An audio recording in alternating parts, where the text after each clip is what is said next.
What's up everyone, how are you all? Today we are back with another blazing Naruto story. What if Artemis killed Naruto and Runsaway?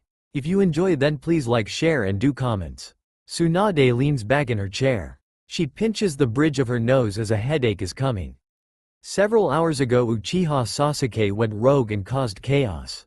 The busty Hokage sent the newly minted Chunin Narashikamaru, Genin Akamichi Choji, Genin Inazuka Kiba, Genin Hyuga Neji, and Genin Uzumaki Naruto to chase a captured the rogue Uchiha. During the chase Genin Rock Lee along with shinobi from Suna being Genin Sabaku no Gara, Genin Sabaku no Kankuro, and Genin Sabaku no Tamari helped them out during the chase. The mission itself was a bust with serious injuries, but no deaths on their side. Choji suffered from extreme chakra exhaustion because of his clan's food pills. Kiba suffered from blood loss and a deep stab wound. Neji had a hole in his shoulder that goes through his shoulder. Shikamaru only had a broken finger. But all of that is nothing compared to what happened to Naruto. He has a large wound in his chest that is extreme close to his heart, fractured skull, and a fractured spine. Tsunade worked on Naruto for hours to make sure that he didn't die. While Tsunade was going through Naruto's medical records, she found out that a few years ago Naruto had surgery on his eyes. Why in the world did Naruto have surgery on his eyes? His medical records don't saw why he had the surgery, thought Tsunade. Tsunade opens her hidden sake stash, for this is a case that she just wants to drink, but before she could Shizune rushes through the door, nearly taking the door off its hinges. "Tsunade-sama!" yelled out Shizune as she ignores the busty blonde who is trying to drink some sake. "Tsunade-sama." The barrier team picked up a strange chakra signature entering Konoha just 20 minutes ago. Strange chakra signature? Like what? Asked the busty blonde. Divine. Tsunade's eyes widen. This isn't the first time divine chakra has entered Konoha. Not even the first time divine chakra has entered the elemental nations. Throughout the centuries divine beings came and went, usually leaving behind children that have special chakra. Tsunade jumps out of her chair and rushes to the hospital, for there is only one person in the whole village that had a divine parent. Naruto. Tsunade worries for her favorite blonde. Outside Konoha, the moon is full. The night is clear with little to no clouds in the sky. Divine light shines down from the moon as a woman wearing silver robes gently lands on top of a tree. "It's been so long since I've been back here. It looks like nothing has changed that much," said the goddess out loud. The goddess looks out onto the everlasting forest of Kuni no Hai. A forest that had little destruction to it, as the people to these lands care about their lands when they aren't fighting and killing each other during their wars. While looking out onto the untouched forest, she eyes gazed over the Hokage mountain. More percussively the last face to the far right. "It has been that long, hasn't it?" The goddess closes her eyes, releasing divine energy into the air and sent it out. What the goddess didn't know was that the barrier team in Konoha felt her releasing her divine energy and sending it out, which in turn allowed Shizune to notify the Hokage of her presence. Opening her eyes, "Found you," taking off at speeds that would end most beings' lives. Konoha General Hospital. Sleeping peacefully in the bed with the window open is one Uzumaki Naruto. After his surgery he was placed in a private room to rest without anyone disturbing him. Standing next to the bed is the goddess. She run her fingers through his spiky hair. "Just like your father's. You have his hair that no matter what I would do to it, it'd just go back to what it once was." She looks over the sleeping boy to get a better look at him. "You have your father's hair, but you have my face." She looks over the injures to get a better look at them. While she isn't like her brother who can look at any wound and knows how it was caused, how old the wound is, and how to fix it, she only knows so much. From how he is sleeping means that his wounds were properly treated. "Who did this to you?" But before the goddess could do anything else, the door was kicked open with Tsunade running into the room. The busty Hokage scans the room to see a woman standing next to a sleeping Naruto with her hand running through his hair. But Tsunade stops what she was fixing to saw as she recognized those silver robes. "It can't be." "Artemis-sama?" asked Tsunade. "Tsunade?" Artemis asked, turning to the busty Hokage. "Why did you bust down the door while Naruto is sleeping?"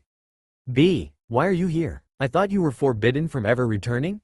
I had a feeling it was true, as the goddess of the moon felt something off, so she came to visit. When I arrived, I didn't expect to find Naruto in the hospital of all places.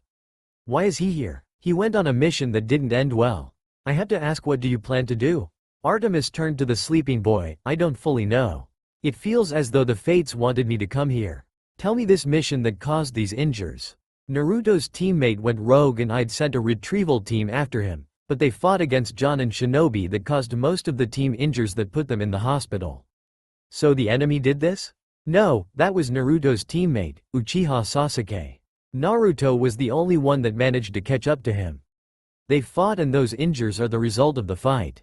And Uchiha? Never did like them, never taking her eyes off of Naruto. I think I'll be taking Naruto.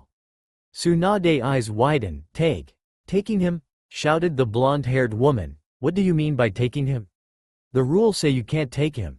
I know that, but they don't say anything about leaving him someplace that I know where he'll be protected. I don't like that place, but it's better than here. But Naruto is a shinobi here. If people learn that Naruto isn't here, then they'll think he went rogue too. You can't just take him and expect that boy to just go with it. Tsunade points to the sleeping Naruto. He will fight you every step of the way, kicking, punching, screaming, and the cursing.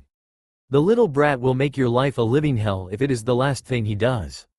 Let him wake up and tell him who you are. Wait till he can walk before telling him what you want to do. Wait till he is awake to tell him that you're his mother. I don't think I had to do that now. Tsunade looks over to Naruto as he opens his eyes, who slowly sits up because of his injuries. You do know that someone is trying to sleep here, you old hag. Giving Tsunade the stick eye, and you, turning to Artemis, shut up deadbeat mother. Before Naruto passes out once. We better take this outside before he wakes up again. I agree. Both Artemis and Tsunade head out into the hallway for Artemis to see several Anbu standing down the hallway. I see the Anbu still protect this part of the hospital, stated the goddess of the moon. At Konoha General Hospital lies the north wing that is for shinobi that are being treated for heavy injuries that need protection.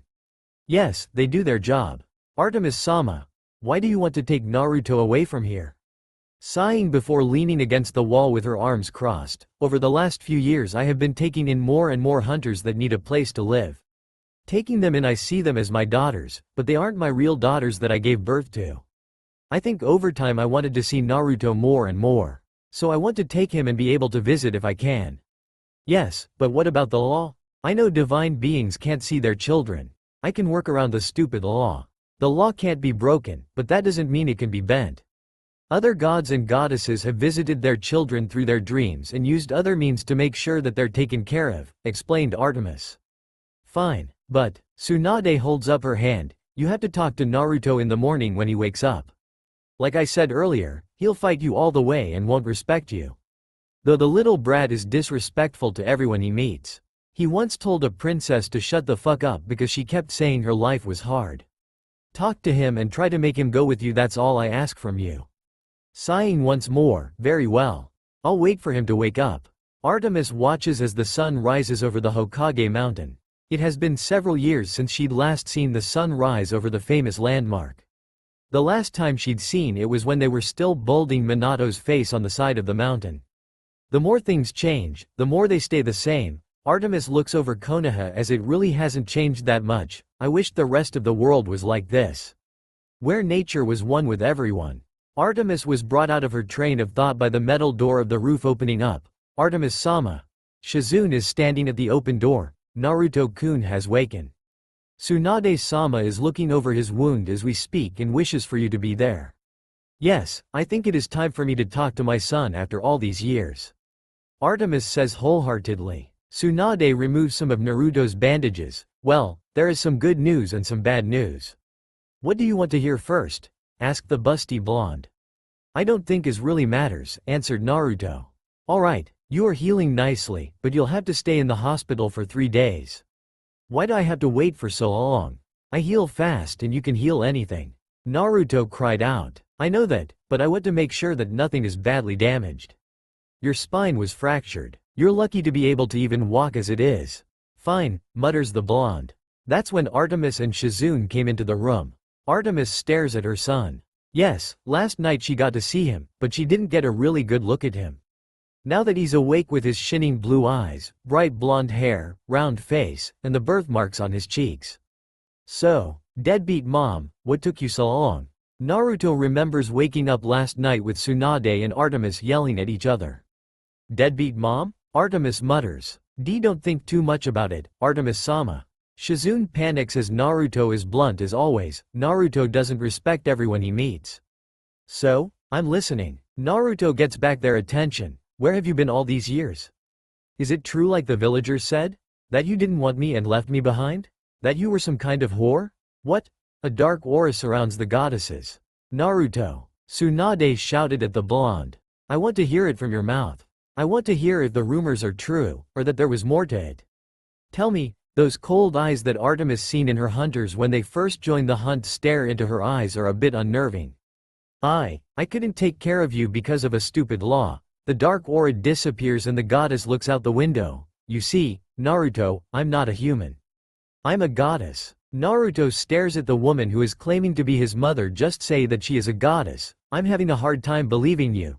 The blonde has heard of everything by the name calling, but this is a new one saying that his mother. This woman in front of him and a goddess. It just sounds like excuses so you wouldn't have to take care of me.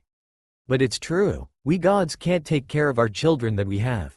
Zeus, who is your grandfather, doesn't want any of the half-bloods to think they are above themselves. That was the wrong thing to say. Plain and simple. It just sounds like that this Zeus is afraid. Afraid of losing power. Those with power are afraid of losing that power to their children, when in fact the parent should be proud that their children surpassed them.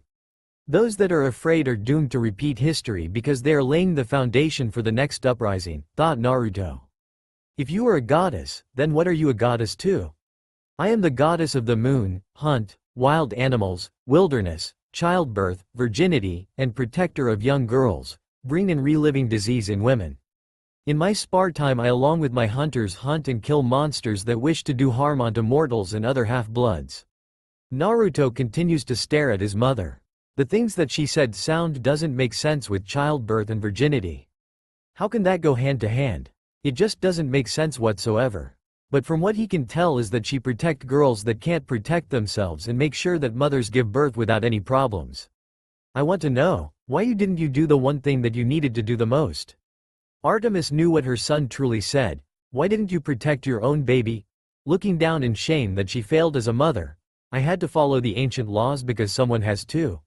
Those that break the rules are trash, but those that abandon their comrades are worse than trash. Why did you come here after so long? Because I felt something wasn't right. So I came in here. I find you in the hospital with injuries that should have killed you. Holding back her tears, it pains me to see you like this after all these years. She couldn't hold the tears, that I couldn't see my only son that I wanted to do nothing more than to raise and show the world that this is my son. The goddess drops to her knees. Give me time to think, was the only thing that Naruto said. Tsunade and Shizune help Artemis to her feet and help her to walk out of the room. Shortly after the door was closed, tears run down Naruto's face as after all these years his mother finally came to see him. The one thing that he'd wanted more than anything in the world. Not even being the Hokage can do that. Gripping his bedsheets as he was overjoyed and saddened at the same time. He knows that his words were harsh, but they had to be said. They had to be said because by pushing someone to tears can one see the true colors of that person. And Naruto knows without a doubt the words his mother said were true. 2 days passed with only Tsunade or Shizune coming to change his bandages and making sure that he's eating properly, and to make sure he doesn't sneak out of the hospital like he did in the past. It wasn't until the 3rd day when Kakashi came to visit him. Yo, Naruto, greeted the masked shinobi. Kakashi-sensei. What took you so long to get here? Asked the blonde. Oh, getting lost on the road of life. You should really try it sometime. You don't know where you'll end up. They both sat there saying nothing for some time till, I'm sorry, Naruto. Looking over to his sensei, what for?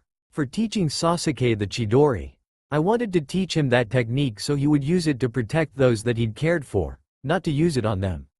Is that the only reason? No. Years ago I saw one of my teammates die in the last war, and then my last teammate died, by my hands, dropping the bomb that he himself killed his own teammate. Why? Naruto asked for needed to know what his teacher killed a teammate, a friend. During the war, Rin was captured by Kiri, where they used a sealing jutsu on her and turned her into the Jinchuriki for the Sanbi. Just like me, mutters Naruto. Not like you, Naruto. Kakashi walks over to the window to look out as he sees a few birds fly by. The sealing jutsu was a trap. It was a ticking bomb that would go off when she arrived back at the village. Knowing this, Rin wanted me to kill her so that the village wouldn't be destroyed. But you didn't want to, right? Correct. I didn't want to kill Rin, but she wouldn't listen. Soon shinobi from Kiri appeared and I fought them, but during the battle Rin jumped in front of me with my Chidori going through her chest, killing her. I went into shock and passed out from the sight of Rin's dying face, and when I came to there was blood and bodies everywhere. Turning back to his student, it wasn't unlike a few years later that I was asked to join Anbu by the Yondaime. The Yondaime asked you to join Anbu? Yes, and during my time in Anbu I became infamous to our enemies because I didn't hold anything back. The darkness swallowed me whole. Darkness? Not everyone can join Anbu. They need darkness in them so they can do what they are ordered to do.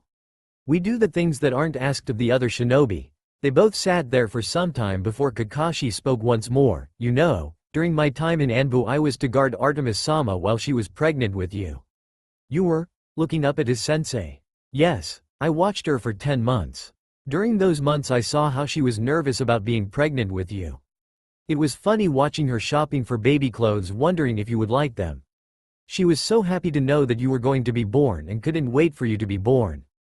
Artemis-sama wanted to meet you for she loved you very much. Naruto. Kakashi chuckles at those memories. Nah, Kakashi-sensei, what should I do? Deadbeat mom wants to take me away from here. Away from Konoha. Kakashi sweat dropped from what Naruto just called his mother. What should I do? Should I go with her? Stay here? What about Sasuke? What about my friends here? There is so many things to do, and so little time. I can't tell you how to live your life, Naruto. Neither can Suande-sama, Jiraiya-sama, your mother, or anyone really. You have to decide what you want to do in the end. It's my choice in the end, mutters Naruto as he thinks it over. Kakashi didn't stay too long after what he had to say be leaving. Naruto sits there thinking over what he wants to do. He can stay here in Konoha and train to bring Sasuke back and make him face his crimes. The blonde knows that the last Uchiha would be getting a slap on the wrist for what he did by leaving Konoha in the way that he did. Most likely he'll be spending some time in prison for a few years and then be out with Enbu watching to make sure he doesn't do anything like that again. Or, he could go with his mother to whatever lands she wished to take him to. Where he'll have to learn the difference between Konoha and the new lands. But before Naruto could come to any conclusion, the sound of the door opening to his room brings him out of his train of thought. Sakura closes the door behind her. Then the crushing thought that he couldn't keep his promise to Sakura about bringing Sasuke back to her. He failed. Sorry, Sakura-chan, I failed to bring Sasuke back to you. But don't worry, I'll make sure to bring him in the next time I run into him. That's a promise, says Naruto as he is thinking that Sakura is sad that Sasuke isn't back in Konoha. Naruto waits for Sakura to say something, but doesn't hear a thing for some time. That's alright, Naruto. He didn't like the tone that she is using. I shouldn't have asked you to bring Sasuke back. I should have known that you'd failed to bring him back. I mean, you failed the academy 3 times. What was I thinking when I'd asked you to bring Sasuke back? You can't beat Sasuke. He's too good and too strong for someone like you. You never take anything too serious. You always laugh at everything like it's some kind of joke. If only you had parents to look after you, but they didn't even want you. I watched her for 10 months. During those months I saw how she was nervous about being pregnant with you. It was funny watching her shopping for baby clothes, wondering if you would like them. She was so happy to know that you were going to be born and couldn't wait for you to be born. Artemis-sama wanted to meet you for she loved you very much, Naruto. The words that Kakashi spoke run through Naruto's mind as Sakura continues to insult the blonde, to continue to berate him. For everything that he has done for her. For all the times he wanted to make her smile. Helping her so that she doesn't fall behind when they're training. Just for her to throw it all right back into his face. Then hearing her say that his parents didn't want him. In the last 3 days Naruto has seen his mother giving him space to think over what she had said. And then, hearing Kakashi saying that Artemis wanted him and loved him. Get out, whispered the blonde. Huh? Said Sakura, who barely heard him. What did you say, Naruto baka? I said get out, raising his voice so that the pink-haired girl could properly hear him. I said to get out. Sakura takes a step back from how Naruto raised his voice to her. Not once has the blonde idiot has done such a thing to her. A cold griping fear sets into her very being as the young girl takes a step back. Staring right at her are a pair of red eyes. But not just any pair of red eyes. The Sharingan. The Sharingan is staring right back at her. Naruto isn't from the Uchiha clan. Then why does he have the Sharingan? Sakura questioned herself as those red eyes slowly start to spin. While Sasuke and I train our asses off to grow stronger and stronger, you do nothing but complain about everything. A coldness fills the room. For one who wants to get stronger, you sure don't have the heart to do what is need. You don't know anything, for you are a closed-minded fool that just follow others like a little sheep waiting for the wolf to come. Get out before I do something that I'll regret doing. Sakura quickly rushed out of the room out of the fear she just felt. It was as if death was hanging over her with its hand around her throat. Naruto didn't have to wait for much longer for Tsunade and Shizune to come back on more time. While Shizune changes Naruto's bandages, Tsunade explains that he shouldn't train for a few more days just to be on the safe side. So, Naruto, I have to know, have you made a decision? Tsunade asked, since this has been on her mind for the last 3 days. I have. I can't tell you how to live your life, Naruto. Neither can Tsunade-sama, Jiraiya-sama, your mother, or anyone really. You have to decide what you want to do in the end. I have to make the decision myself, Naruto told himself, as the words that Kakashi said are true, for no one can make this decision but Naruto himself. I have made my decision. Tsunade and Shizune stop what they are doing as they waited for Naruto to say his answer, but didn't get to become a plume of smoke fills the room. Coughing as the smoke disappears to reveal Jiraiya standing on top of one of his toads striking a pose. The great Jiraiya is here. Said man wipes his ponytail around because throwing out his hand as small fireworks go off. Growling at her old teammate for doing something so stupid in such a small room and even having fireworks going off inside a hospital, Jiraiya. Tsunade punches Jiraiya's jaw, forcing to fly through the wall. Several Anbu look through the new hole in the wall to find their Hokage's fist smoking from the force of her punch. They didn't stick around and quickly got Jiraiya. The Anbu bring Jiraiya back with his jaw swollen. The toad that Jiraiya summons stares at its summoner before turning to its newest summoner. I will take my leave, Naruto-sama, said the toad before disappearing in a plume of smoke. Groaning in pain, why did you have to hit me so hard, Tsunade-hime? Rubbing his throbbing jaw. I just wanted to make an appearance for my student, appearing in a corner with a rain cloud of his head. I came over here to tell him that I will be taking on a 2-year training trip. I hate to break it to you, Jiraiya, but things just change. What? Quickly jumping and appearing right in Tsun's face. What do you mean things change? I had everything all sent. First I would start out by making his taijutsu better, then work on his chakra control, all the while teaching him to take over my spy network one day. Things just changed, Jiraiya. Artemis-sama has returned. Then Jiraiya does something that no one thought the old pervert would do. Screaming like a little girl and jumps out the window. Tsunade, Shizune, Naruto, and the 2 Anbu blink at the broken window. The thought of Jiraiya, said to be the strongest of the Sannin, screamed like a little girl and jumped out of the window was something no one was expecting. Anyway, says Naruto, catching Tsunade and Shizune's attention, I will be going with deadbeat mom. Sweat dropping at Naruto's rude nickname. May I ask why? The busty Hokage asked, since she wanted to know what the knucklehead is thinking. While I was sitting here, I've been thinking, and, gripping his bedsheets tightly, I always wanted to become the Hokage so that people would look at me and won't say terrible things about me to my face or behind my back. Yet after losing to Sasuke, I don't have a right to become Hokage if I couldn't even save one of my friends. Tsunade stays silent as that isn't true. All the Hokages before her has lost something that was too much to bear. Her grandfather, Hashirama, couldn't stop his longtime rival and friend from going rogue and attacking the village. Or how her grand-uncle Tobirama sacrificed his own life to save his students during the Second Shinobi War. Or with Hiruzen didn't see that his student Orochimaru was swallowed up by the darkness. And finally how Minato had the shortest run as Hokage before giving his life to protect the village from the Kyuubi 13 years ago. The road to becoming a Kage in any village is a road full of hardship with death as the foundation. Naruto? Going just because you couldn't protect one friend isn't the way to do it. There is more than just being the strongest to become Hokage. One has to be smart, one has to know when to fight, one has to know when to quit, and one has to know oneself, explains the busty blonde. I know that, but I don't even know myself.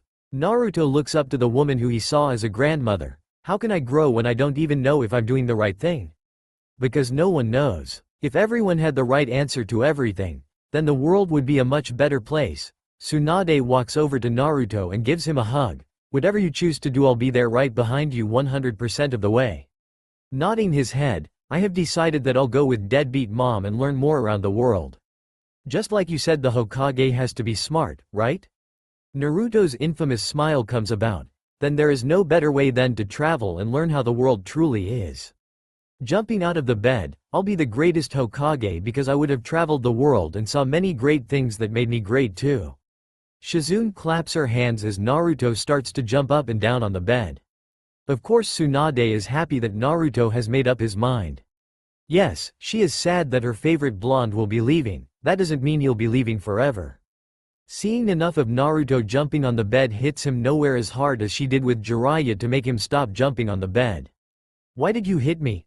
Cried out Naruto as he nurses his head. I let you jump on the bed long enough, brat. She's just couldn't lose her smile, and I did say to take it easy.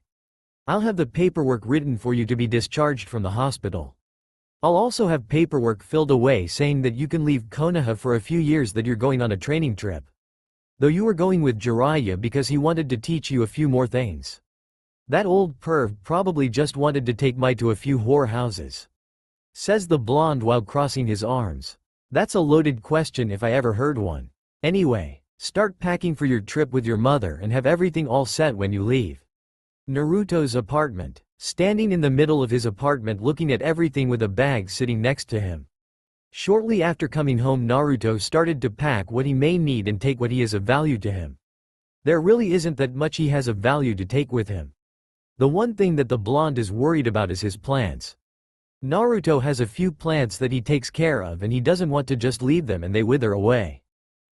Should I take them with me?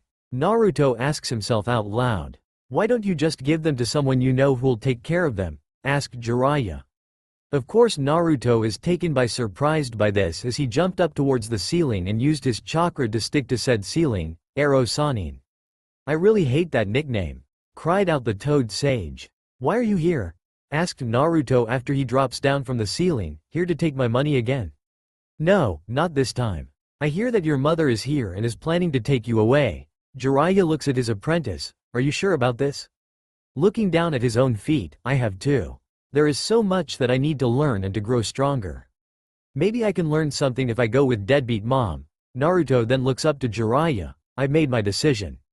What about your dream to become Hokage? It's not like I'm going to stay away forever. Really people, I'll be coming back to be the greatest Hokage. What about Sasuke? Asking the one question that need to be asked since Naruto's relationship with Sasuke is very similar to Jiraiya and Orochimaru. Are you going to bring him back?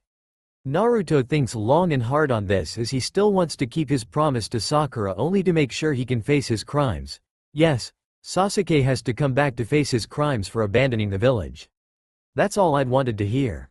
Though I did wish you would come with me to train because I wanted to make you my successor of my spy network. And go around to every whorehouse? No thanks. You don't understand now, but you'll understand when you have a woman in your bed. He better not. This time it was Jiraiya's turn to jump and cling to the ceiling with his chakra. Artemis. It's so good to see you after so many years. Jiraiya, you better not be trying to turn my son into a pervert. The moon goddess's eyebrow twitches. Who me? Asking innocently, I would never do such a thing. I didn't turn Minato into a pervert. That doesn't mean you didn't tried. Artemis says while giving the old pervert a death glare. So why are you here? Well, I came here to see Naruto off. Why else would I be here? All the while patting Naruto on the back kind of hard. I know how you don't like to be in one place for too long. Right. Anyway, I need to talk to my son, alone. Right. Naruto, if for any reason you wish to talk while you're gone, just summon one of the toads and they'll let me know. Jiraiya didn't wait for Naruto to reply before jumping out of the window. Artemis and Naruto stand there in silence as this is the first time that both mother and son are alone together. Naruto doesn't want to be here right now as he wants to finishing going through everything and make sure that everything is in order. While Artemis doesn't know what to do since she had given birth 13 years ago. So, Minato, looking unconformable, that's the name of the Yondaime. Minato is a common name, which it is true since Minato is a very popular name in all of Konoha because he was the Yondaime. But this was before the Yondaime became the Hokage. I know that the Yondaime is my father. BB-, but how do you know that? Artemis starts to panic since Naruto wasn't supposed to know till he was older. There aren't that mean blondes in Konoha for one. The Yamanaka clan are the only blondes even in Konoha. I've been in the Hokage's office more times than I can count and I memorized all of the Hokage pictures that are hanging up on the walls. The Yondaime has the same shade of blonde hair that I do and I have the same eye color too. Why haven't you said anything yet? Because I didn't want to. I've seen how my friend Konohamaru is the grandson to old man Hokage, and everyone treated him differently. I didn't want that so I didn't say anything. But Tsunade told me that you wanted people to see you and know that you are there. Artemis heard how Naruto pulled pranks on the whole village with her son painting the Hokage mountain was his latest prank. Why didn't you tell anyone? I just said that I didn't want to be treated any different. And I remember from the few times that I was in the academy that he still hates the Yondaime. So I don't think they'll be too happy to know that he had a son. From what Artemis is hearing her son, Naruto isn't stupid, which isn't what she first heard. Tsunade told her that Naruto was bash and jumped headfirst into anything and everything that he could do without thinking first.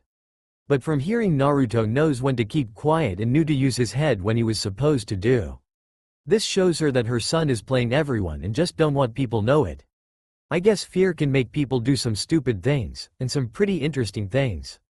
I wonder what else my son can do that no one else knows, thought the mother. Is there anything else you want to ask me before we leave? Artemis asks her son before leaving Konoha. There are other things that I want to ask, but they can wait till a later time.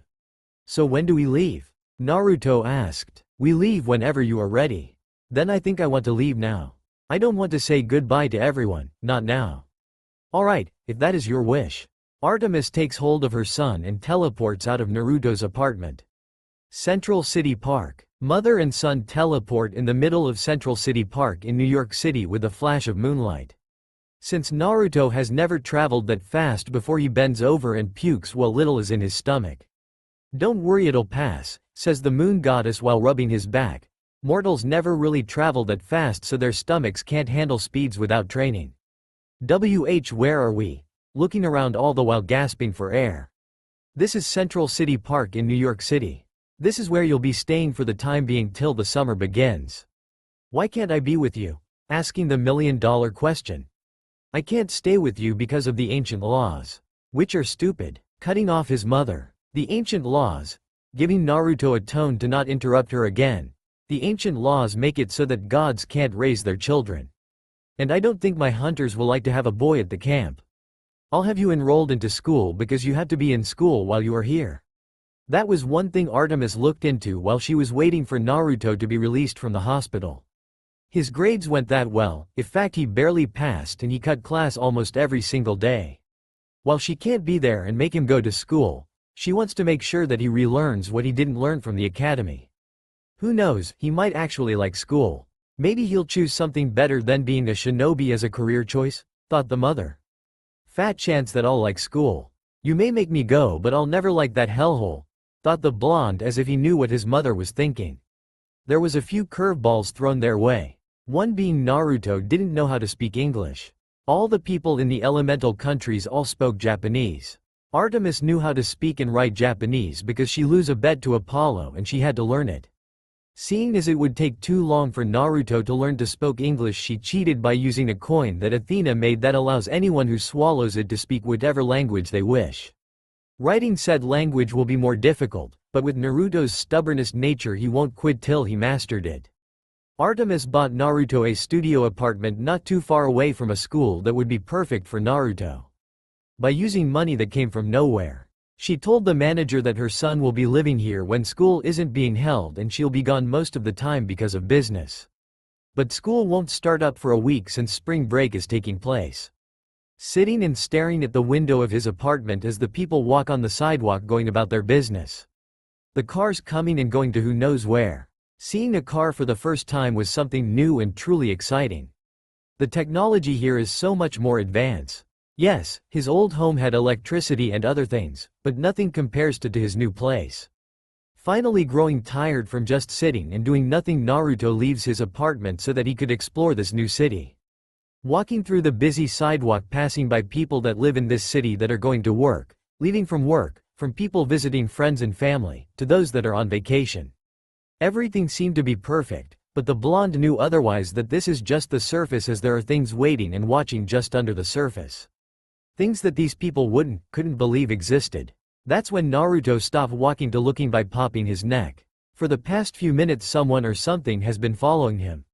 The blonde can't tell what it is because the city is covering the smell and noise, but he can tell that something is following by the feeling from the back of his neck and left shoulder, as if someone is watching him. He wanders randomly through the streets, still feeling as though someone or something is following him. Taking a right down an alleyway to stop and wait. The son of Artemis doesn't know how long he waited for, but the time came when he heard footsteps. Turning to face a man standing in front of him. "Why are you following me?" Naruto asked, grinning. "You smell so nicely. I never smelled something so great before. I wonder what you'll taste like." Taking a step back. "Great, I get a maniac that's been following me around." "What do you mean that I smell? I want your flesh. Flesh, flesh, flesh, flesh." The man's eyes change as the whites of his eyes darken, becoming black, and his urses become blood red. The man leaped towards Naruto, covering the distance between them very quickly. This surprises Naruto since he wasn't expecting someone here to move that quickly. This cost him as the man takes hold of the blonde's shoulders and sinks his teeth into his right shoulder. Acting on instincts, Naruto knees the guy hard in the chest with enough force to break a rib or two. Gaining some distance from the madman as he licks his lips from blood. It's so good. I never had something so good before." Holding his shoulder and trying to stop the bleeding. "This isn't good. This guy is something else." Deadbeat mom never said anything about man-eating people. Naruto doesn't stay for long as he makes a run for it. He can hear the man give chase, all the while screaming about wanting more divine flesh. Naruto quickly jumped to the side as something rips through the ground and into the wall. Turning to throw one of his few remaining kunai, only for it to be blocked by some kind of blue tentacle. Turning on the balls of his feet and charges the man and leaps over said man. The blonde takes out 2 more kunai and drive them into the man's shoulders, but the blue tentacle came up and hits Naruto into the wall. The blue tentacle didn't wait to wrap around Naruto with the pressure coming as the blue tentacle squeezes him. "I can't wait to have more of your flesh." What are you?" coughed out Naruto. "I am a ghoul," answered the man. "I devour anything that smells good. I heard from rumors that New York had the best flesh to eat, but no other ghoul comes thing way for some reason. All the more for me, I say. I think you done fucked up." "What do you say that?" bringing Naruto close. Because of this, Naruto puffs in a cloud of smoke as another Naruto comes from behind and drives a full power Rasengan into the ghoul. The ghoul has never felt anything like this before in all of his life. His skin is harder than normal humans, so he shouldn't be able to feel this pain, but he is. The Rasengan grinds through the ghoul, forcing said ghoul into the wall as the Rasengan kept on going through. Naruto knows what he's doing. This ghoul wanted to devour him, and how knows how many more people he devoured up to this point.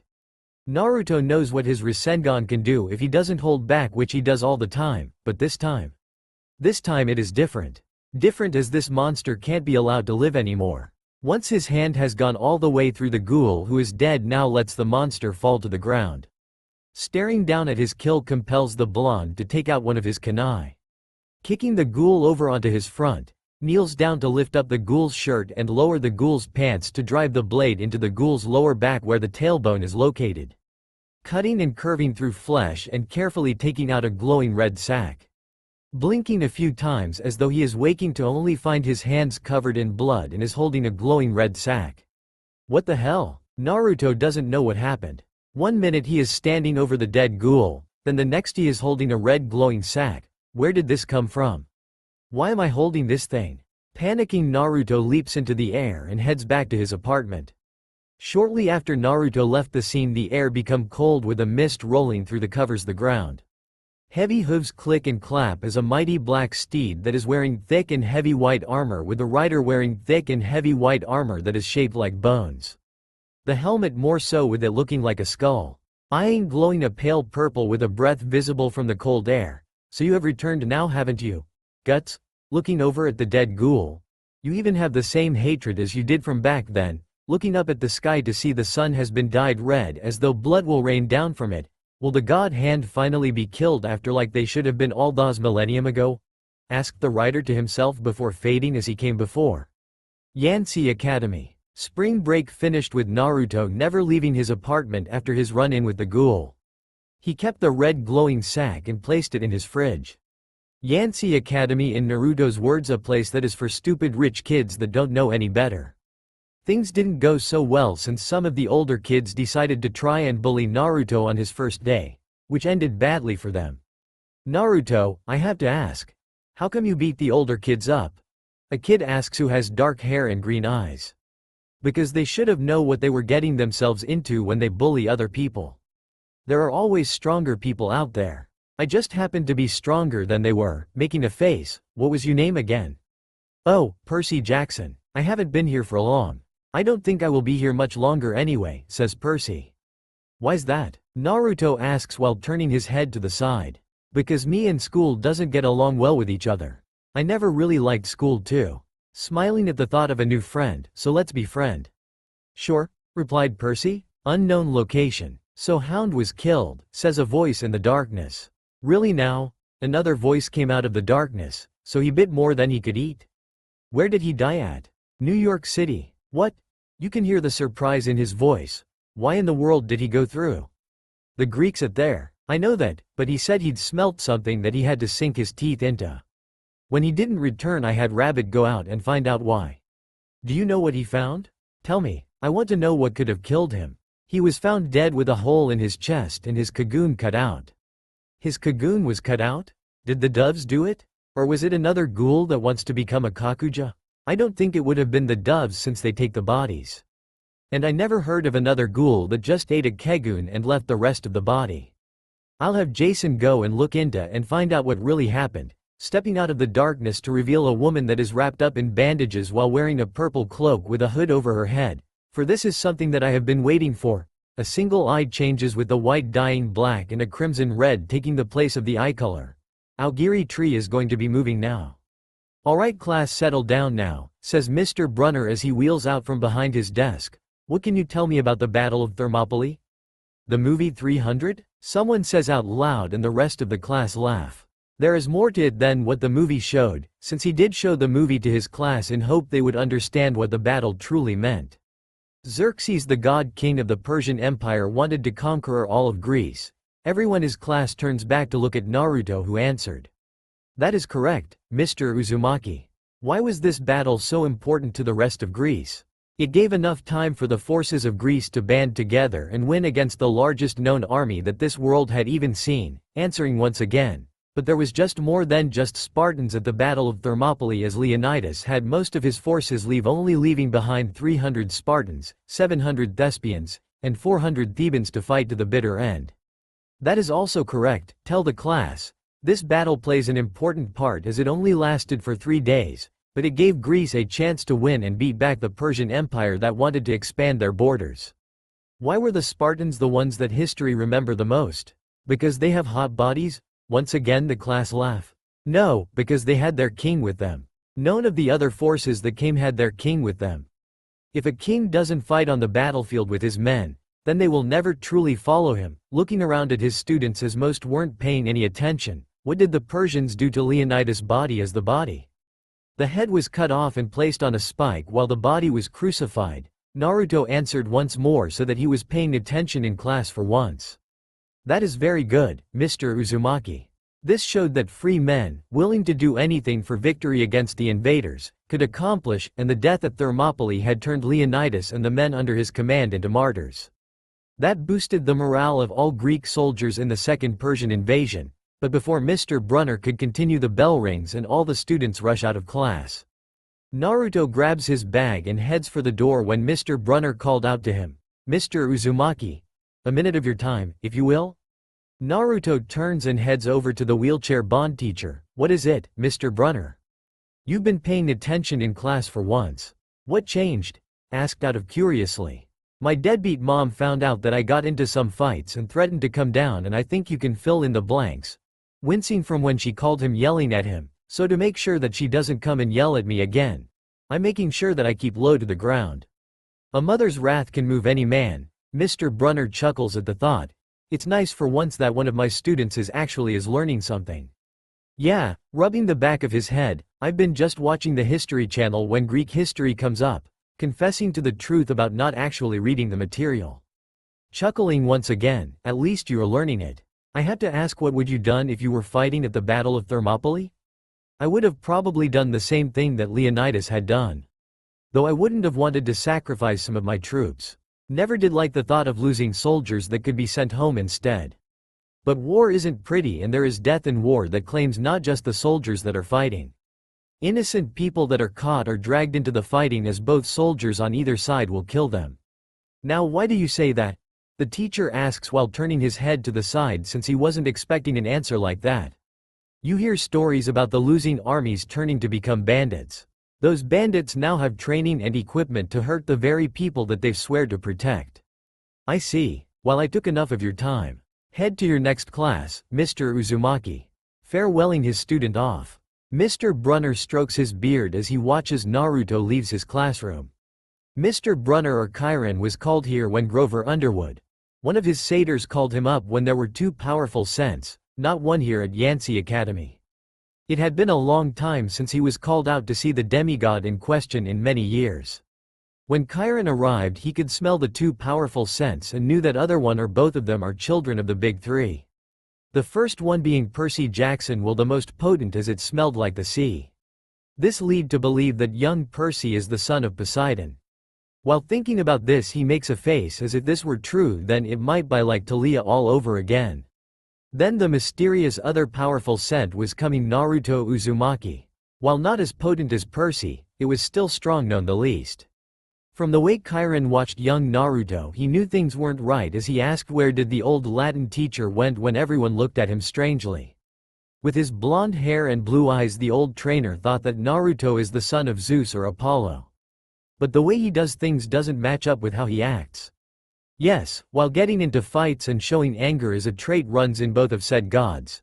It is a trait that runs strongly in all of the gods on Mount Olympus. The scent itself throws the old centaur off, as it smells like nature.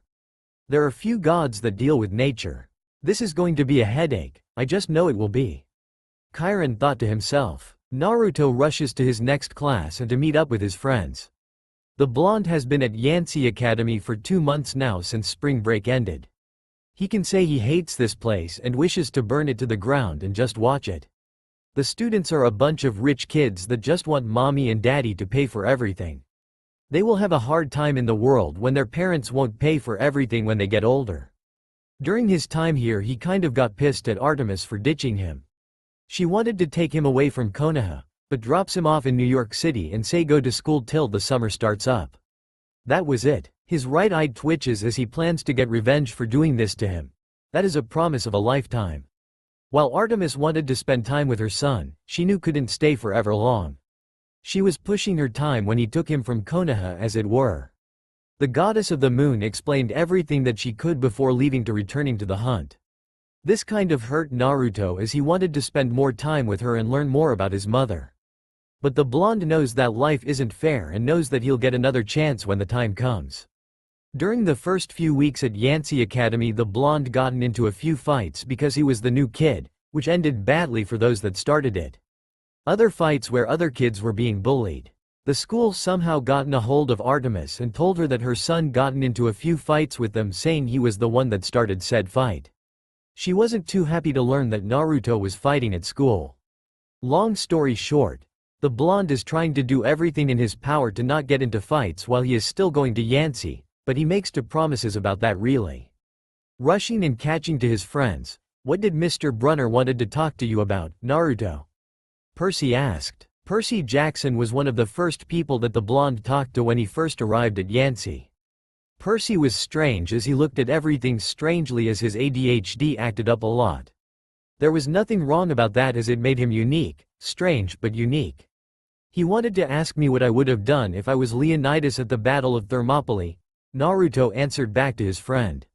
What did you say? That I would have done the same thing as Leonidas even if I didn't like it. I would have liked to send all of my men back to their families and loved ones, but you can't have what you want. I don't know if I would have been able to do that, confessed Percy, leading soldiers into battle that they all know they aren't coming back. I hope I never be placed in a position like that one day.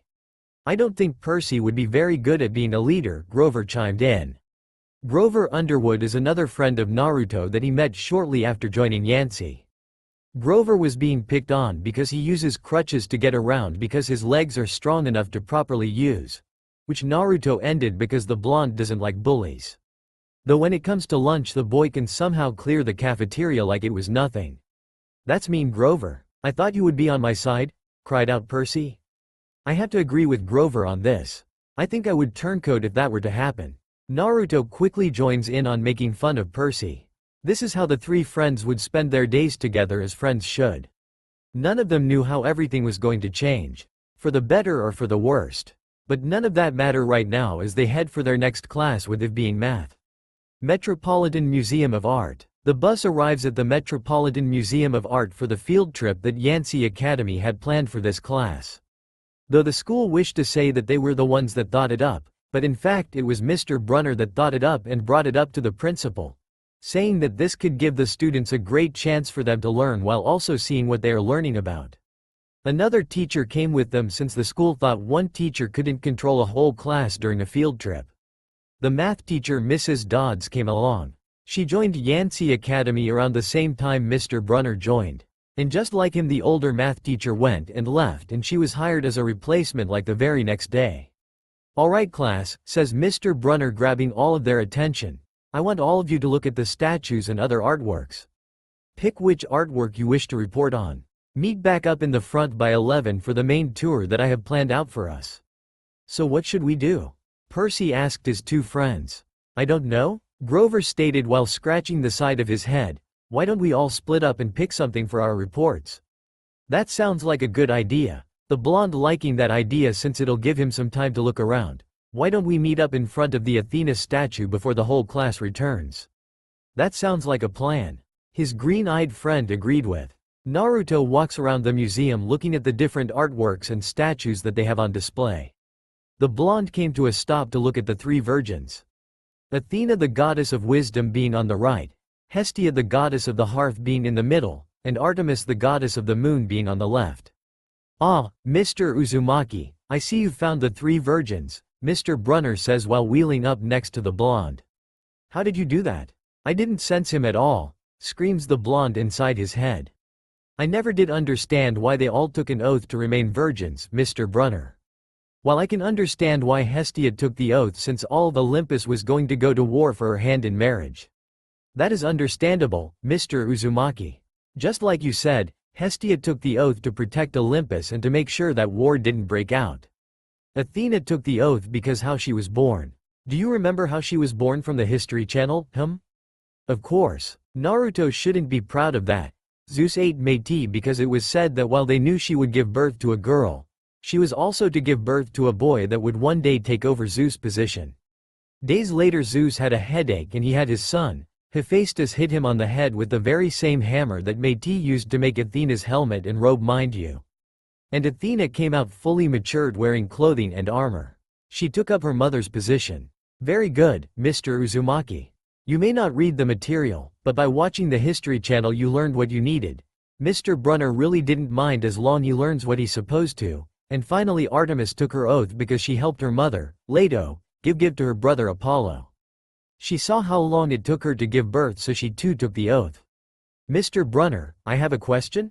What is it? Since it was rare for young Naruto to ask questions in class, but when he did they were different and questioned everything that the Greek gods did. Why did Zeus ate Meitei? Naruto stops Mr. Brunner from answering. I know why he did it, but I want to know why he followed his father. I mean you did that very same thing that Cronus did to his children. Ah, I see now. I believe fear will make anyone do something stupid once in a while. I don't know, not buying what his teacher just said. Sounds like he's just as power-hungry his father was before him. I mean, look at Athena. Waving over to said goddess, she took up her position for her past mother and didn't try to fight her father and become the next queen to rule over Olympus. Any father should have faith in his children. If Zeus' son was supposed to take over, then he should have helped guide him and be even a better ruler when his time came. But now there is no proper heir for the seat of Olympus when Zeus dies. Mr. Brunner frowns at how Naruto once again took a different approach to things. You Mr. Uzumaki look at things from not just outside the box, but upside down the box. If you are the son of Zeus, then I would say you would be the closest to being the heir to Olympus if Zeus were to ever fade, thought the old trainer of heroes. There is one thing that's been bothering me though. Thing catches Mr. Brunner's attention. If Athena came out of Zeus' mind, then why didn't her brother? And that is true. Why didn't Athena's brother make an appearance as well? It makes one wonder if this son of Zeus is out there somewhere plotting to take his revenge and destroy Olympus, taking his rightful place as the true ruler of Olympus and bring in a new age. A shiver goes down Chiron's spine at the thought that there is a being out there waiting and watching for the perfect chance to strike. He banished such thoughts, for it wouldn't be any good to think them. Once again, Mr. Uzumaki, you think outside of the box. That mind of yours is a dangerous thing. What can I say? Grinning, I don't like to repeat doing the same thing over and over again. Change doesn't come if you are stuck in the past. Just like with how Hera did to her son Hephaestus. You mean when she tossed him off the cliff when he was born? Most people believe that Zeus did it. Mr. Brunner did bring up a good point. That may be the case, but I want to know which one is true. I would say Hera tossed her baby because a father wouldn't do that to a son.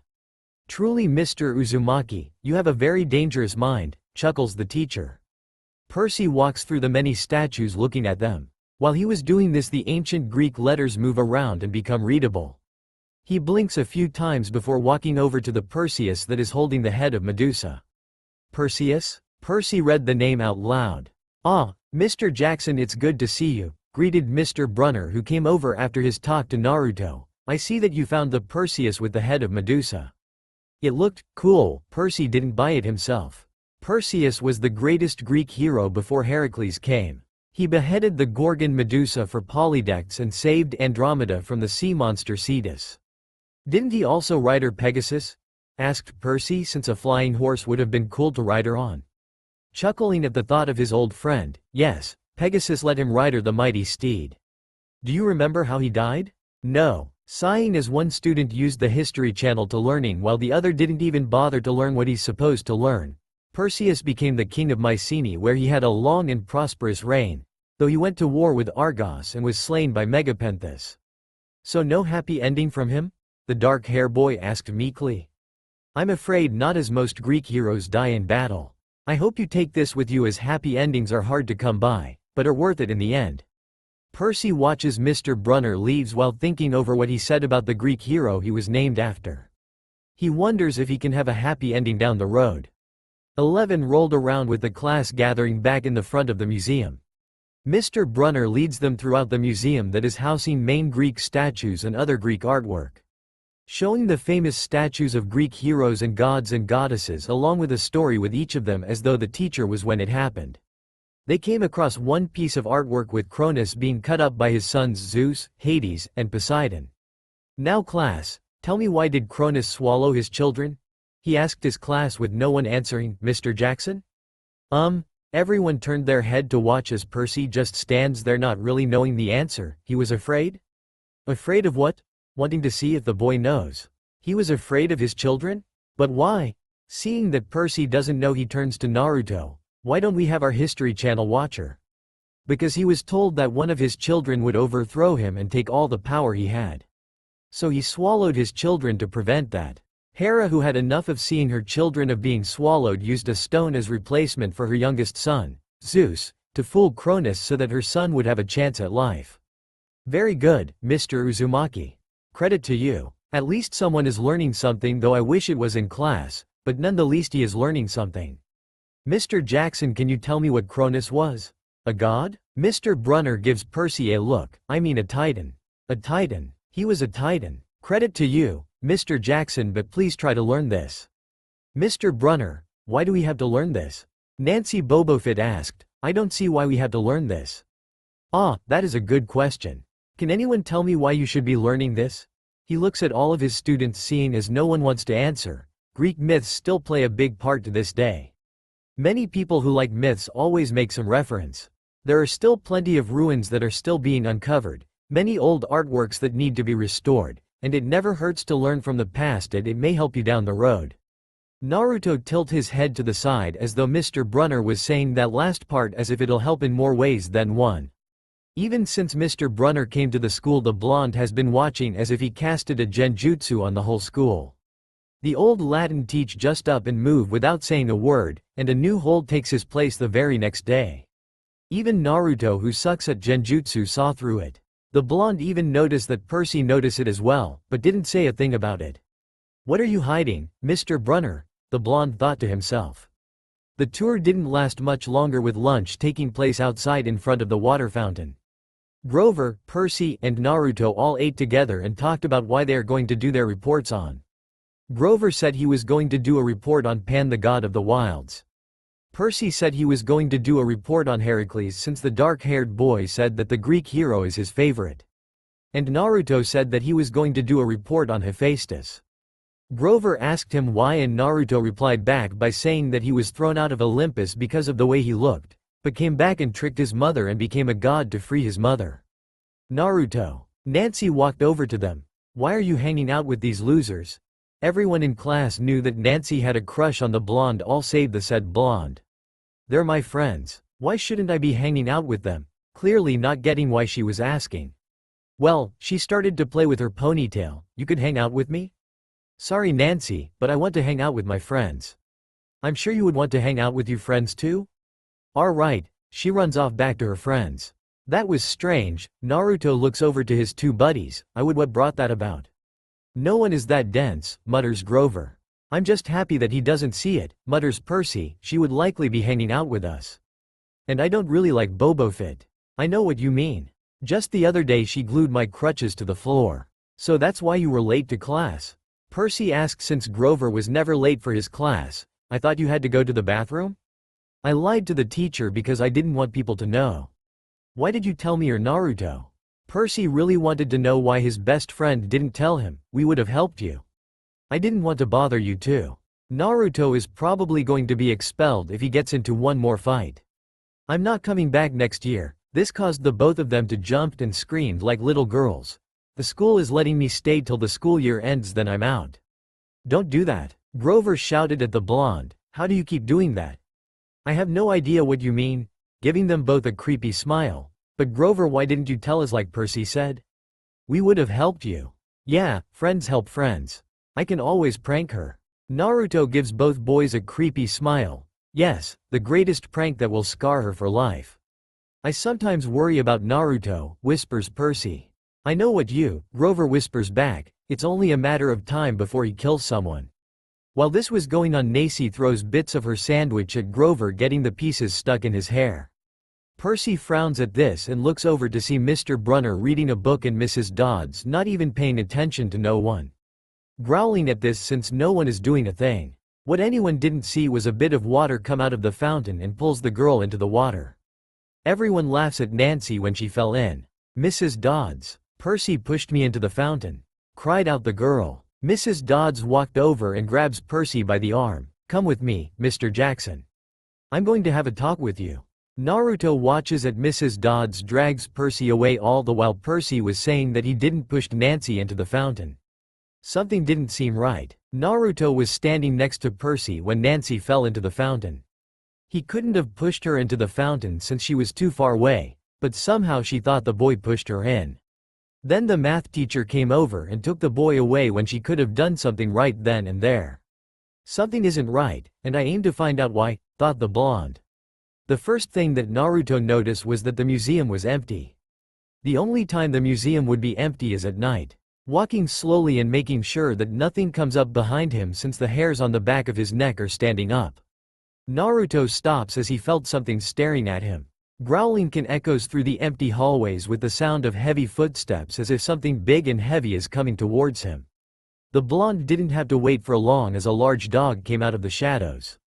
The thing as big as an SUV with glowing red eyes, fur dark as a moonless night, and drool that smells as if it's been eating something foul. Shit, cursed Naruto, since he doesn't have any weapons on him. Spamming clones won't be a good idea since someone could come across our fight. And he can't use the Rasengan since it'll cause unwanted damage. What can I do? Naruto, said boy, turns his head to see Mr. Brunner coming to a stop and throws a belt at the blonde. Naruto catches the belt and looks at the worn leather. Put it on. With that, Mr. Brunner wheels off. Not one to look a gifted horse in the mouth, the blonde puts the belt on. As soon Naruto put the belt on, he felt the weight and looks down to see the belt somehow gained holsters with several different types of knives. I don't know how I got these knives, but I'll take it, Naruto says with a bloodthirsty grin. Naruto takes out one of the knives to see that the blade is huge as it curves slightly at the tip. Leaping towards the large creature, Naruto takes a swings at it. The creature leaps back, dodging the knife swing and only snap at the blonde's neck. Naruto leans back and thrusts his knife into the creature's lower jaw. Crying out in pain, the large dog headbutts Naruto and throws him to the side. Rolling onto his stomach, Naruto slowly rises to his feet to take out two move knives. The knife in his left hand is smaller, with the blade only being 6 inches long, and the knife in Naruto's right hand is a butcher's knife. Naruto throws the butcher's knife at the large dog with his aim true, with the knife going into the creature's head. Running over and dropping to his knees, cutting the large dog's legs, causing it to fall. Quickly rising and turned to shove the knife into the back of the large dog's head. There was a small sound before the large dog went still. Breathing heavy for the first time since Naruto had fought something like this left him out of breath. I need to start back up my training. I should have ended this fight a long time ago. But Naruto didn't get to rest as the large dog turns into gold dust, leaving behind the knives that were still in it, as well a few fangs. Taking the knives he'd used along the fangs, and rushes off to find Percy with the thought there might as well be more of those large dogs inside the museum. Percy was not having a good day at all. The first thing was his alarm didn't go off, which made him late for his first class. He ripped his pants as the got caught on closing door. He almost missed the bus that was heading to the museum if Naruto and Grover didn't see him. Then he learned that Nancy has been going out of her way to pick on Grover when he or Naruto wasn't there. And then Nancy somehow fell into the water fountain out in front and blamed it on the dark-haired boy, with Mrs. Dodds dragging him away. He thought he was just going to get an earful by the math teacher, but no. It was much worse. Mrs. Dodds started talking about how long she has waited and waited. His scent was growing stronger and stronger by the day. Then she asked, where is the bolt? And why did he take it? Of course Percy didn't know what she was talking about since he didn't steal anything. She didn't take too kindly to that, and just like a magic shows, Mrs. Dodds transform into a strange creature with leathery wings. Mrs. Dodds takes flight. Where is the bolt, Percy Jackson? She demands to know. I don't know what you are talking about. The yells back, which she didn't like, and swoops down and takes a swing at the boy with her claws. Rolling out of the way by the skin of his teeth, Percy looks around to use anything to defend himself.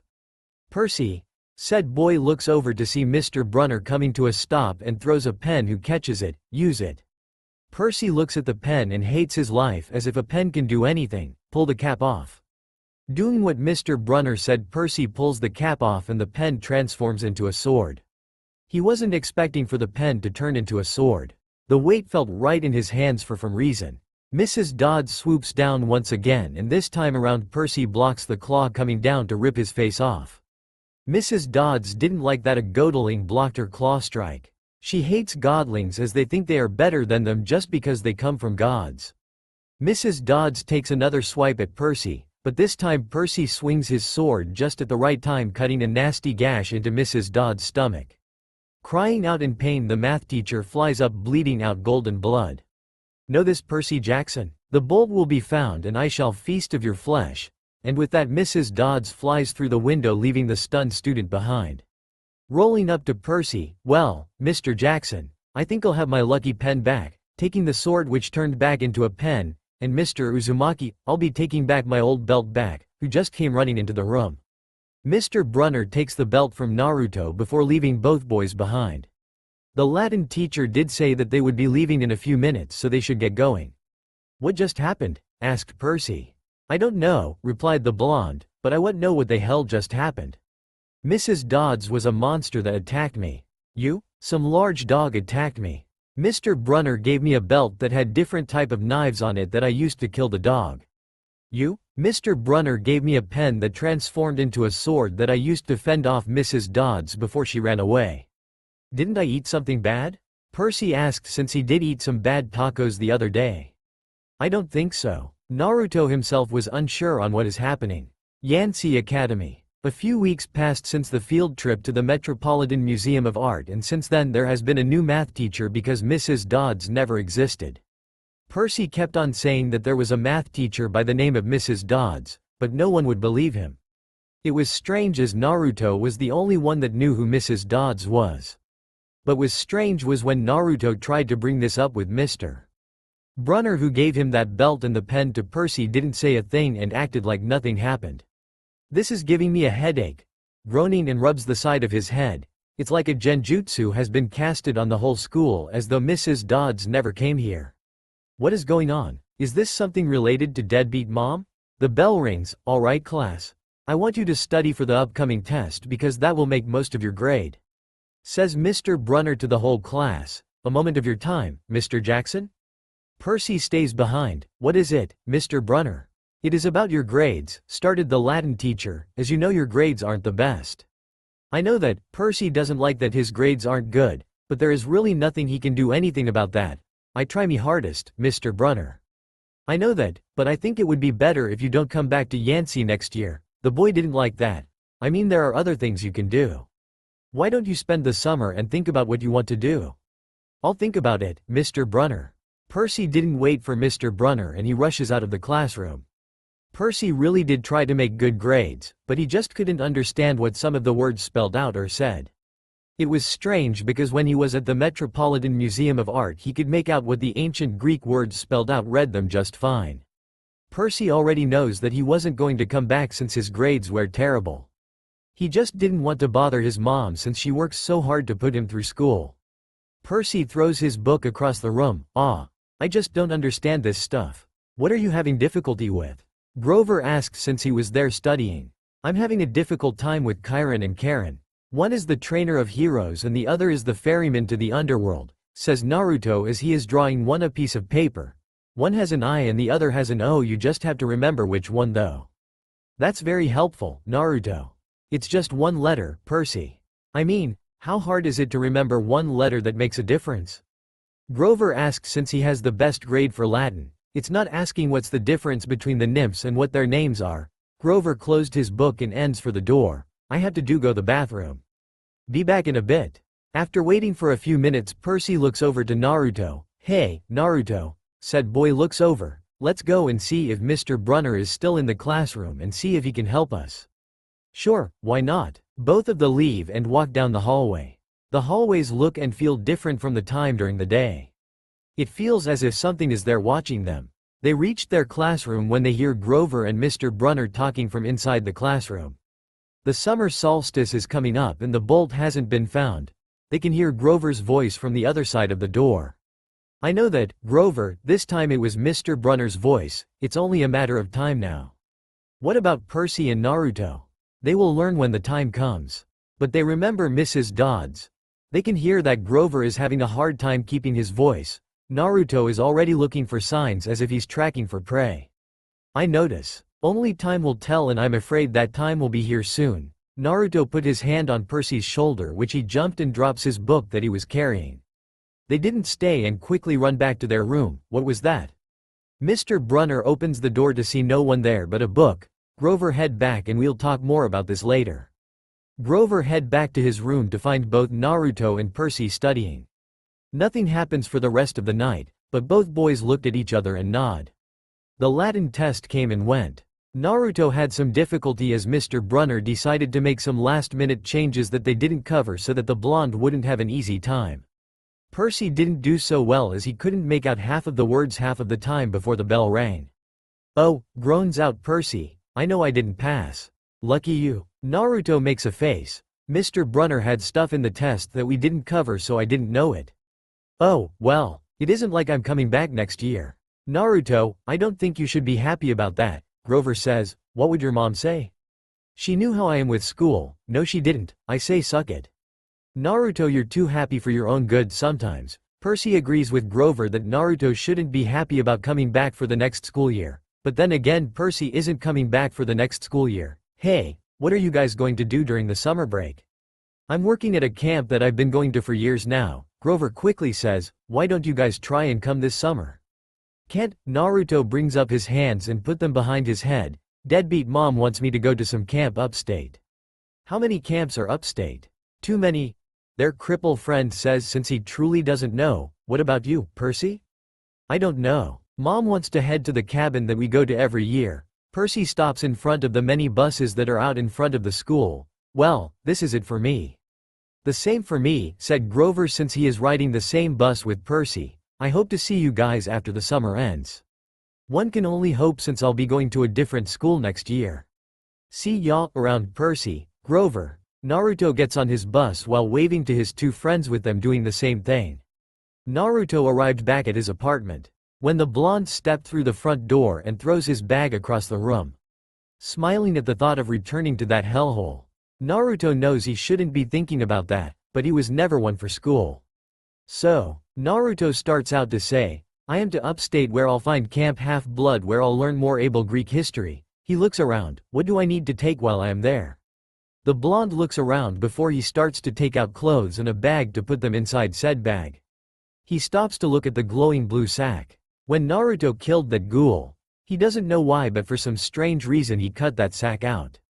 It was like something possessed him. Whenever Naruto sees his mother again he'll ask her what that was all about. Shrugging his shoulders as he couldn't do a thing right now. Naruto continues to pack his bag. The next day Naruto sets out to find this camp he was told about. Last night there was a storm that came through.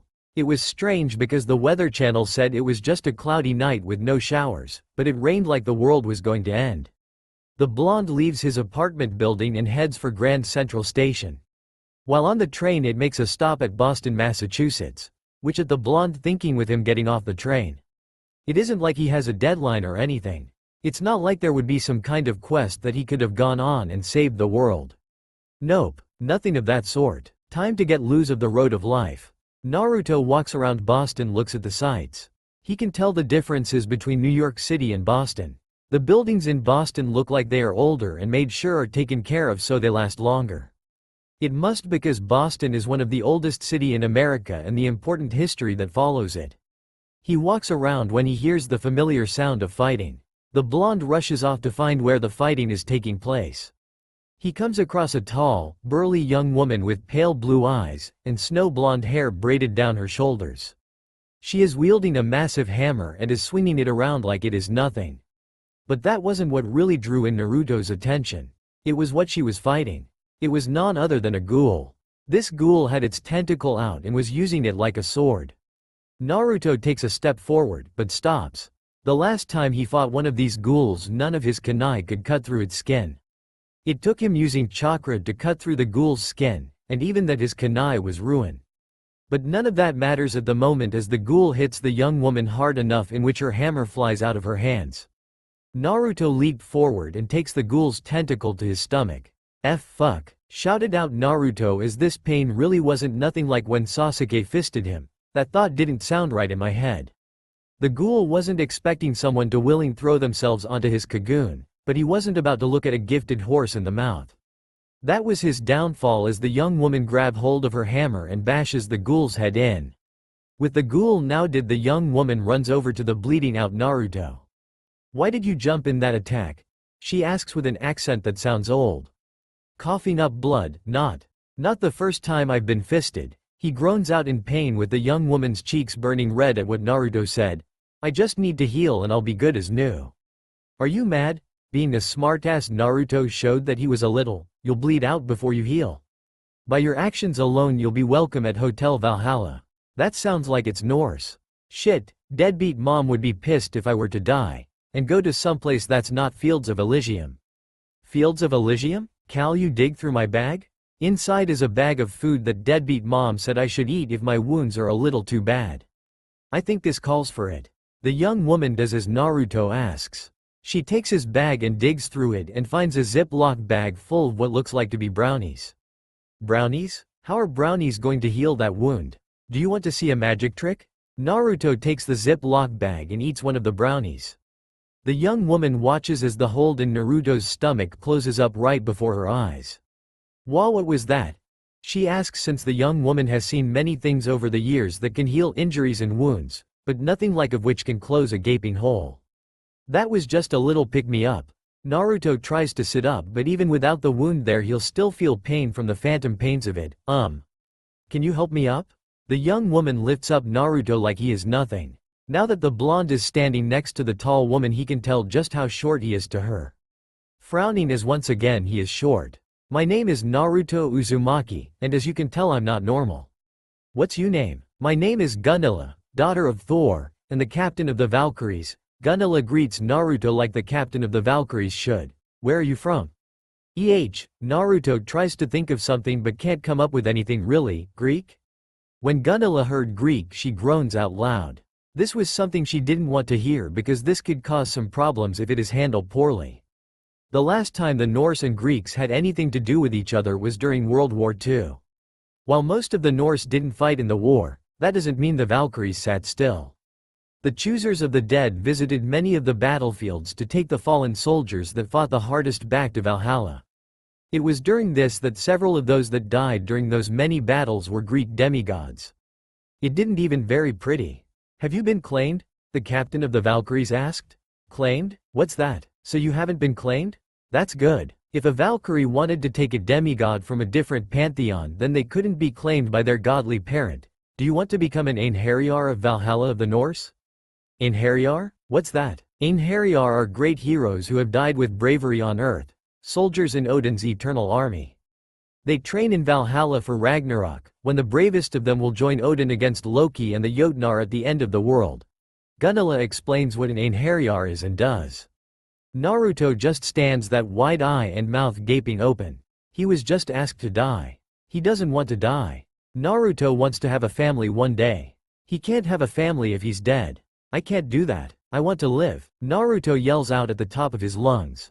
"What? No. I mean I will mark you as an Einherjar, and when you die I'll come and take you to Valhalla." "What? Did you think I was going to kill you with my hammer?"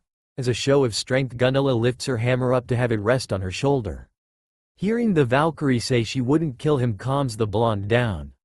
There is a lot that Naruto wants to do first before he dies. You need to be careful when you say stuff like that next time when you are asking someone if they want to become an Einherjar. Gunilla looks over Naruto's head to see the dead ghoul hasn't moved since they started talking. "Look, I need to get that ghoul Valhalla before more ghouls show up and try to take the body." Looking behind him to see the dead ghoul, "You know that is the second one I've ran into." "Really?" "Yeah, it took a bite out of me and it got a hard-on from my flesh." Gunilla cleaned out her ears to make sure she heard Naruto right. "After I killed it I cut out a glowing sac." "You cut out a cocoon?" "A what?" "A cocoon. The organ that come out of their body? That thing that impaled you?" "Oh, that? I really don't know much about ghouls." "What are they?" Naruto asks, since this is the perfect chance for him to learn more about ghouls. Gunilla looks around as though something is going to come out and attack them. She knows that ghouls don't work together, but when they do it's a pain to fight them off as they work together and overwhelm their enemies. "Look, I know I really should do this, but come with me to Hotel Valhalla and I'll explain more about the ghouls," said Gunilla. Naruto agrees with this because he can sense several more ghouls moving in on their location. The both of them didn't waste any time and carried the body away. If they waited for several more minutes they would have seen a ghoul dressed in black land on the ground. This ghoul is wearing a black rabbit mask. Rabbit looks around to see that a battle was fought here. He inhales the air and takes in the scents. There he smell a Greek and a Norse were here. Strange. What would a Greek and a Norse be doing in the same location? I should report this back at HQ. This might be tied to what happened to Hound a few weeks ago. Rabbit told himself before leaping away. Beacon Street. Gunilla lead Naruto to an 8-story mansion of white and gray stone. The double front doors are made from dark heavy wood bound with iron, with a life-size wolf's head door knockers in the center of each wind. In order to prevent mortals and non-Einherjar from trespassing, The hotel's front garden is completely enclosed by a 15-foot-tall limestone wall with no entryway. The courtyard area behind the wall has birch trees with leaves of gold grow. Wow, nice place you have here. Is this Valhalla? Naruto had to ask since it looks too small for a whole army to stay. No, this is just a front. Through these doors will take us to Hotel Valhalla. Naruto watches as Gunilla grab hold of the wolf's head door knockers pushes. There Naruto watches as he looks inside the hotel to see just a fraction on how large it is. The foyer of Hotel Valhalla has to be the world's largest hunting lodge. A space twice as big as what the exterior would indicate, with an acre of hardwood floor covered with exotic animal skins. Against the right wall of the lobby, there is a fireplace the size of a bedroom. Over the mantel hangs the stuffed head of a wolf. In the far corner of the room stands an overturned boat's keel, which serves as the reception desk.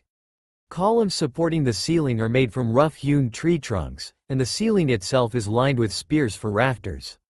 Polished shields gleam on the walls and the entire place seems to be illuminated from every direction. In the middle of the foyer, there is an announcement board displaying the activities for the day. A man with a warty face seared with ashes, an untamed beard that seems to have not been trimmed in decades and murderous bloodshot eyes under bushy eyebrows. He is wearing a doorman's uniform, a top hat, white gloves, and a dark green jacket with tails and the interlocking letter HV embroidered on the lapel.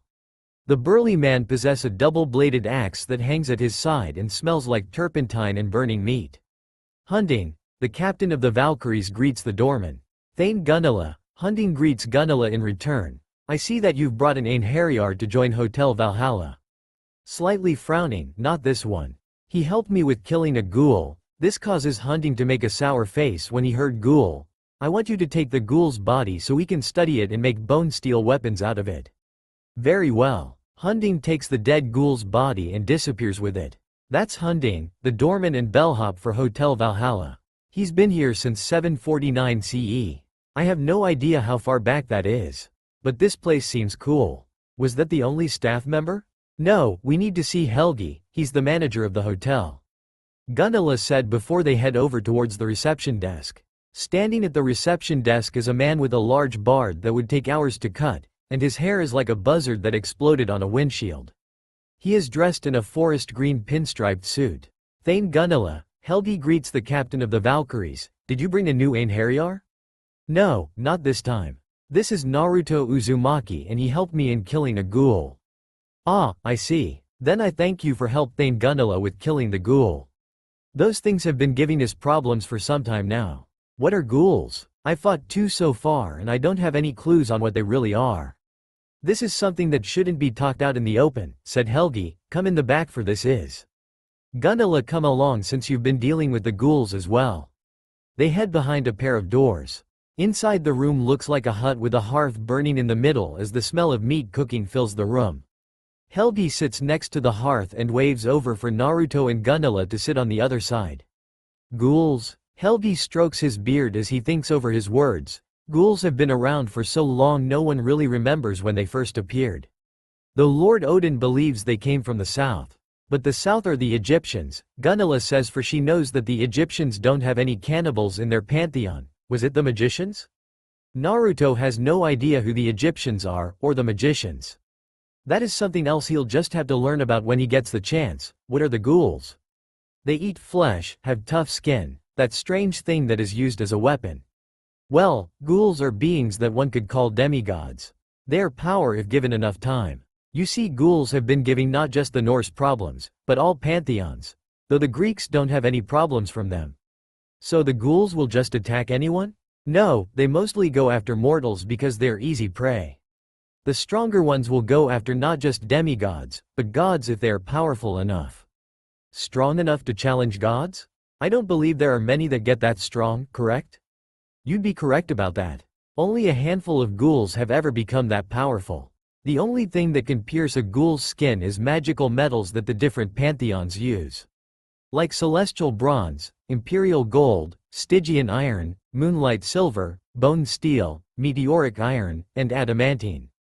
Though bone steel that's been quenched in ghouls' blood makes the weapon more lethal to them, Gunilla chimes in since they've created a few weapons that can harm ghouls, even kill them. Right. Anyways, ghouls are physical stronger than a normal mortal. If you were to take a regular knife to a ghoul, the knife would break with the ghoul most likely laughing at you. Though if they fall from great heights that can harm them and even kill them. Like I said, great enough height. Ghouls are able to smell the differences between mortals, demigods, and other ghouls because they have a great sense of smell. That would explain why that one that attacked me said I smell so good. Naruto rubs his chin as he remembers the ghoul that attacked him several months ago. Yes, ghouls can't help themselves when they smell divine blood. Helgi can remember how Einherjar that had godly parents were brought in with injuries because caused by ghouls who couldn't control themselves. Ghouls can't eat regular food like we can. They can only eat mortals and demigods because their stomach can only digest our flesh, making them cannibalistic organisms. Naruto can see where this is going. Ghouls can't eat regular food like him and other people can. They're forced to eat people because they have to. He can see this is just part of their nature. In a way, ghouls are humans' predator. In a way, life found a way for there to be balance. Ghouls have an organ known as the kakuhou that houses a kagoon. This causes Naruto to stop thinking about Gaghoul's way of life. What's a kagoon? A kagoon is a ghoul's greatest weapon. For this functions as their weapon and claws. It is usually red as blood and flexible like the flow of water, but firm and sturdy. There are 4 types of ghouls, and each type depends on where their kagoon is located on their bodies. An Ukaku kagoon is spread out like feathers and is released from the shoulder area. It specializes in high-speed attacks, most of the users seeming to have highly enhanced speed. The kagoon is lightweight and can be used to deliver high-speed attacks against an adversary. The primary method of attack is crystallizing their kagoon to deliver a high-speed torrent of spike-like projectiles. However, whilst crystallized they are much stiffer and cannot be used for short-range combat. At least one Ukaku type can generate powerful lightning-like bolts, a possible rare ability. Wipe the kagoon is suited both for short-distance and long-distance attacks. Short range is considered their weakness. They may use their kagoon as a shield and several are capable of shaping them into sharp blades reminiscent of a kukaku to aid in close quarters. Many Ukaku types are able to increase the flexibility of their kagoon for short-range combat, though this makes it ill-suited for their distinctive long-range attacks. Altogether, Ukaku-type ghouls have a high chance of ending a battle quickly as releasing RC cells deplete stamina. Thus, Ukaku-type's users lack endurance and are at a disadvantage if the battle drags on for a long time.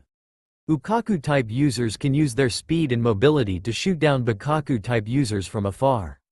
However, a Kukaku-type user can suppress an Ukaku-type user by successfully guarding against the Ukaku-type user's attacks, leaving them vulnerable to counterattacks and exhausting the Ukaku-type user in the long run. That's a lot to take in. And that's just one type? Naruto can feel a headache coming on from what he's about to learn. Helgi chuckles a bit. Yes, there are 3 more. Though Ukaku types have the most information about them, Helgi can tell that Naruto isn't one to learn from a book. The next type, the Kukaku Kagoon, which is released below the shoulder blade. Due to its high density of RC cells, it is heavy and extremely robust, giving it the greatest sturdiness and making them very well suited for defense. Normally, they are generally shaped into armors or shields, but on the offense, they can be shaped like melee weapons such as drills, hammers, blades, and swords. Due to its high weight, a Kukaku's speed is inferior to all other RC types and the Kagoon is difficult to wield. A Kukaku can fend off an Ukaku onslaught using its guarding capabilities. However, a Rinkaku Kagoon can deliver severe strikes against the slow Kukaku, breaking their Kagoon and breaching their defenses. Naruto can nod to that as light attacks can be beaten by a strong defense, so far speed and defense. I think I can see where this is going. But I need to hear more about this. There are special cases of ghouls having different abilities with their Kagoon. Though they are rare because of how strong they are, said Gunilla, for she's seen a few that can do some crazy things. A Rinkaku Kagoon has an appearance similar to scaled tentacles and is released at the back around the waist. A Rinkaku wielder has powerful regenerative abilities and some could even survive the most critical of damage. Its peculiar appearance and structure yield a superior striking power and they excel in brute strength. Some Rinkaku users are able to manipulate the shape of their Kagoon, such as changing its U-sealed tentacle form into swords or claws. This type's regenerative power is a result of the RC cells easily binding together. Their RC cells are similar to liquid.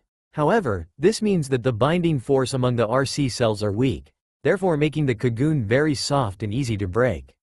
But because their RC cells bind so easily, some rinkaku can bind their multiple tentacle-like cocoon together to make a larger, stronger cocoon. So far the number of tentacles that rinkaku users can create are from 1 to 8 tentacles. A rinkaku cocoon can deliver severe strikes against the slow kuokaku, penetrating the cocoon and breaching the kukaku's defenses. However, a rinkaku has serious problems fighting against the balanced bakaku cocoon. A bakaku has comprehensively high power, allowing them to fight against the brute force rinkaku, and the rinkaku cocoon's softness makes it comparatively easy for the bakaku to cut the cocoon off. This disarms a rinkaku no matter how much strength it may possess, leaving the rinkaku at a disadvantage on the defensive. It has been shown that in some cases, a bakaku attack can disable a rinkaku's regeneration. So I was right. Naruto cheers because he'd figured out how the cocoon works. The blonde took a guess at how the ghoul's cocoon works. A bakaku cocoon typically has a tail-like appearance and is released around the tailbone. It is good for medium-distance attacks and has decent offense, defense, and speed. Thus, they have no notable strengths or weaknesses like the cocoon based on other RC types, meaning the cocoon itself is treated as a surprise trump card. So far, the number of tails a bakaku user can create are 1 to 14 tails. A bakaku has better speed and durability against the brute force, breakable rinkaku, allowing them to cut off the rinkaku's cocoon. However, a bakaku will be overwhelmed by the faster ukaku user and will lose against the ukaku's long-range attacks. Helgi finally finishes explaining the 4 different types of ghouls at there. The Norse have been fighting ghouls over the centuries and have gathered a lot of information, but it wasn't until the last decade where the ghouls have become more active. That's a lot of information about the ghouls. I didn't know there would have been that. How long have the ghouls been around? Centuries, that's for sure. Helgi wanted to laugh, though the ghouls have been for not just the Norse, but for the other pantheons. The manager of Hotel Valhalla looks at his clock that is hanging on the wall. Well, it's getting late. Why don't you stay for the night? Thane Gunilla, why don't you show young Naruto here a room for the night? Very well. Come, Naruto. Let me show you our guests' rooms. Naruto follows the captain of the Valkyries with them both leaving the hut. So did you learn what you wanted to learn? Gunilla asked the blonde that is following her. Somewhat. Now I know that they are giving problems around the world. How much they don't attack the Greeks. That is one of the many questions we would like to ask them. For whatever reason that goes through their heads, that's one of the biggest questions. But enough about the ghouls. I said I was going to take you to the guest rooms, but I haven't eaten nothing for some time. And I believe you haven't either, nodding to this, for the blonde hasn't eaten anything since he left his apartment. Then let's eat. Gunilla didn't give Naruto a chance to do anything before she grabs him and takes off down the many hallways. Feast Hall of the Slain. It felt like it took forever to arrive at the dining area. Naruto has to say it is a place that a sight of wonders. The hotel's dining areas is the size of a concert hall, with 100 doors circling the perimeter. Tiers of long tables curve downwards in a bowl-like manner, until they reach the center of the hall, where the tree ladder grows. In the tree live immortal animals, each assigned to a particular task. Somewhere high up in the tree lives a stag named Eikthriner, whose horns spray out water that runs down the tree's branches and falls into a pond at its roots. Gunilla sits Naruto at one of the long tables. Again, before he could say anything, she wanders off. Sitting there, the blonde scratches the back of his head. What just happened? First time here? Naruto turns to see a young woman with green eyes and frizzy red hair. She is kind of short, but still taller than Naruto. You could say that. I don't understand why Gunilla rushed off like she did. Ah, that is because she is fulfilling her duty. Oh, my name is Mallory Audrey Keene. I'm the den mother of Floor 19. Daughter of Frigg. Now that Naruto is listening to her, he can tell that she has an accent. So how did you die? I didn't die. I came across Gunilla fighting a ghoul and I helped her out. Really? Huh, that's strange. Ghouls have becoming a problem of late.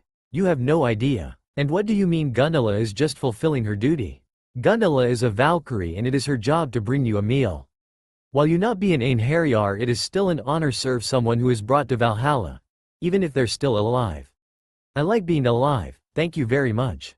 You said that it's an honor to serve those who are an Einherjar a meal? Why is that? Valkyries' jobs are to look for soldiers that will one day fight in Ragnarok. The twilight of the gods.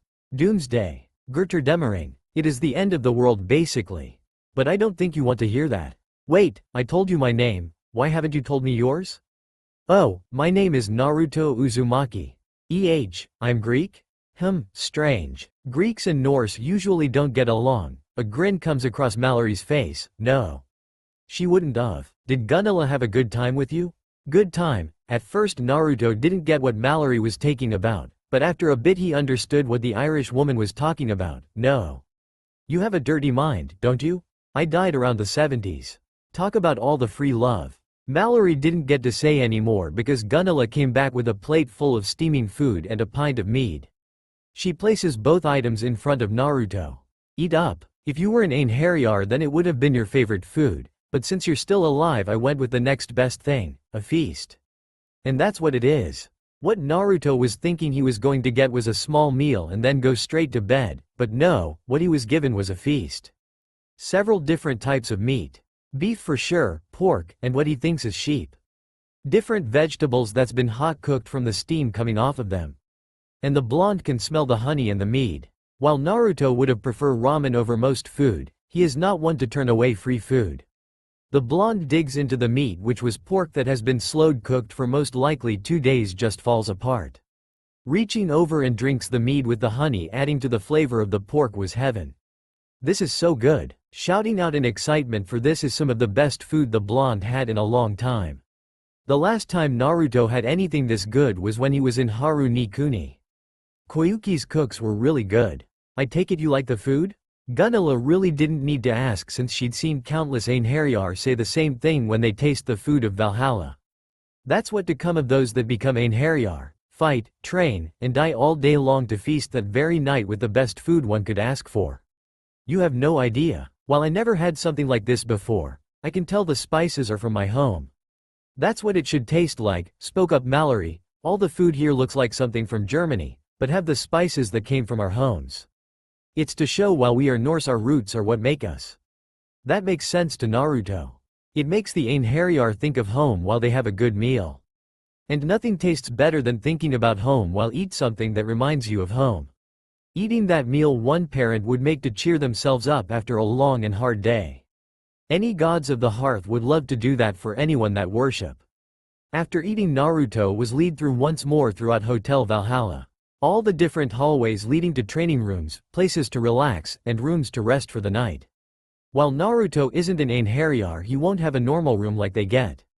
He'll get a guest room.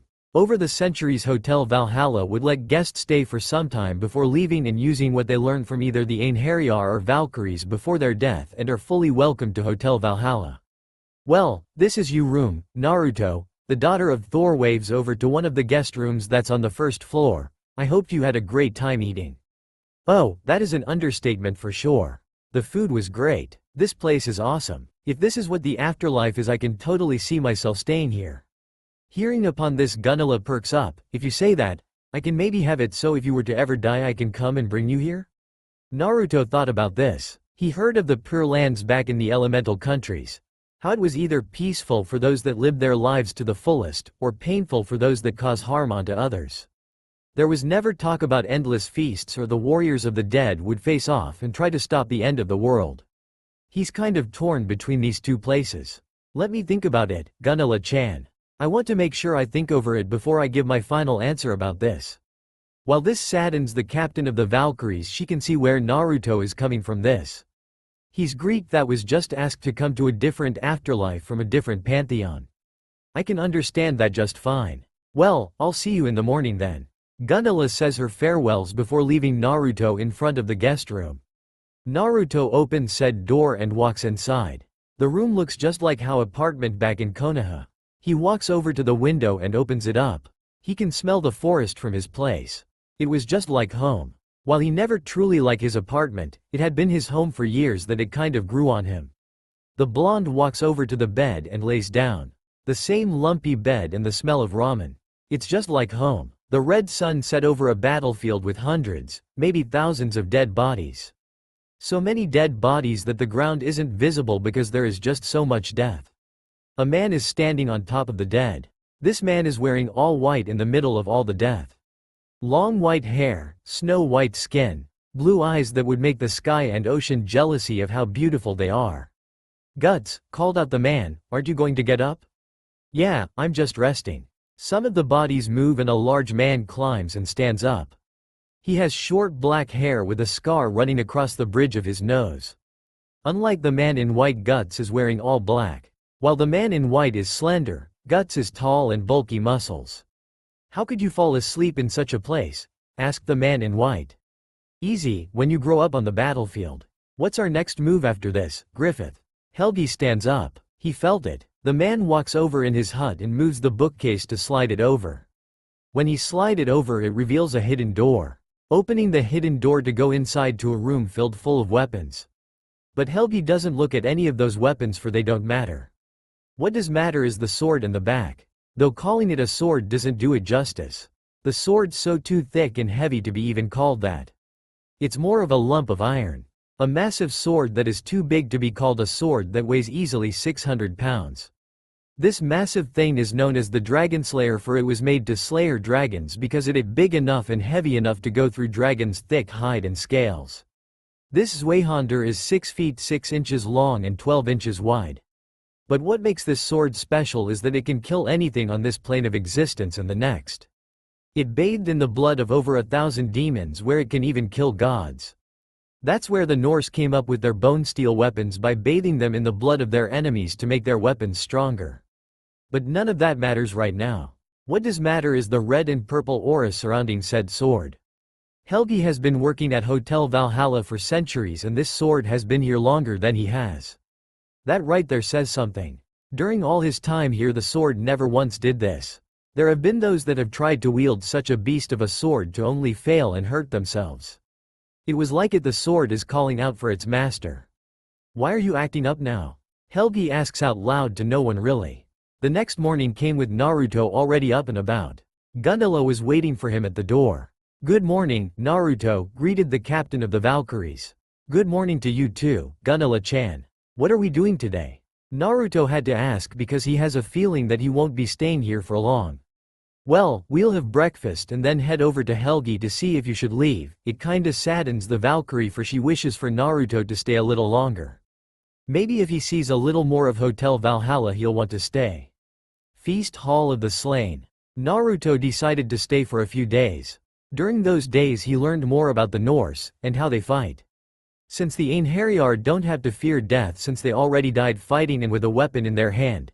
That's how you become an Einherjar, by dying during great acts with a weapon in their hand, shows they're willing to fight to the death. Takes full advantage of this by dying during trains, since they can't age or truly die while they stay in Hotel Valhalla. At first that didn't sound like a good idea, but after you watched a few Einherjar die from being crushed by a few boulders, they learned to watch where they were going. Being eternal warriors waiting for the end of the world makes them train without a sense of fear that Naruto can understand and respect. It has been a week since Naruto first arrived at Hotel Valhalla. With him and Gunilla head back to the Feast Hall of the Slain to have breakfast. Once again Gunilla went and brought Naruto his breakfast. It was a hearty break indeed. Bacon, eggs, sausages, ham, pancakes, and hash browns. He can say it filled him up and then some. "Ah, I never ate so much for breakfast." Naruto says out loud. "Never?" Gunilla asks, since she knows that not everyone can have a wonderful life. "Yeah, most of the time I have ramen for breakfast. But even then I miss it because I'm always running about. Like planning my pranks that I pull." "You pull pranks?" A seriousness came into Gunilla's voice when she heard that. Yeah, and of course Naruto misses that. "I used to pull prank at my old village. No one could figure out how I did most of them, but everyone knew it was me. Like this one time I printed the village's prized statues. My greatest achievement." "You wouldn't be related to the god of mischief?" Gunilla had to ask, since there is a possibility that Naruto could have some Norse in him. "Huh? A god of mischief?" Grinning at the thought that he could be related to a god of mischief. "Not that I know of, but that's awesome. That could explain why I'm so great at pulling pranks." But before Gundala could say anything, a light shines and blinds everyone that is there. When the light died down, there stand the Norns. Standing at 9 feet tall, the 3 women are shrouded in white. Under their hoods, their faces are beautiful, but unnerving. Blank white, even their eyes, with their skin being like sculpted snow. Trailing behind them is a sheet of fog like a bridal train. One of Greek and one of Norse. Shall head to the west. The dead and war tricked by time. Sea god's spawn faces war in death battle. A powerful corpse eater awaits for his pleasure and pain. White hair born from madness and hungry for flesh awaits for the fox. And just as fast as they came, they left. All the Einherjar sat there in silences because the Norns appeared and gave out a quest. But it said Greek and there aren't any Greek Einherjar there. Gundala looks at Naruto, for it most likely is talking about him, but it also said one Norse. That means someone has to go with him during this quest that is of Norse. Helgi, who came to the hall, says, "Alright everyone, there is nothing to see here." He then looks over to Naruto. "Naruto, come with me." "You too, Gundala. This quest is most likely meant for you." They do as they're told and follows the manager of Hotel Valhalla. They walk past many of the hallways and corridors.